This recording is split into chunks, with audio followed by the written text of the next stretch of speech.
tela hi medin thar ania hei biakin bul step chhoka ania health directorate thlen thlak na health directorate building bul kha ania hei tela hian hei tuna lok pokana ron tlu ka mu medit som panga vel kom chuangin pahnin ron accident der to ani tai pakata ron in sepa wai thak le mai hei lei thil atam ro paise lung thil lawm lutuk tim khurangai ron in for chho pop pop mai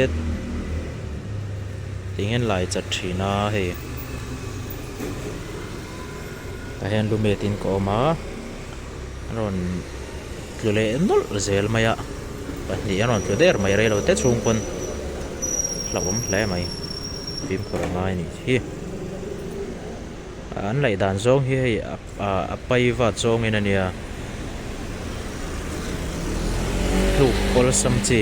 a phet dona khumi khwar lai ta kon ol zau ro puisia tluk to lo ram be seng o din thar vai pa kona tanga temple kong chho health directorate pel chho chi ani phim khurangai o hei tiang khwar a don kong ko ya takani le nga lai kong kan online vel tak phim kornan man tu an chil uluk lo de uboka hei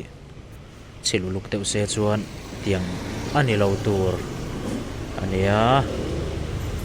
zian thin le mai helai tlang tur ten shet karangai ni hei kong tho lai ni kok se ku homer ania tian mong chang atlan chi viawa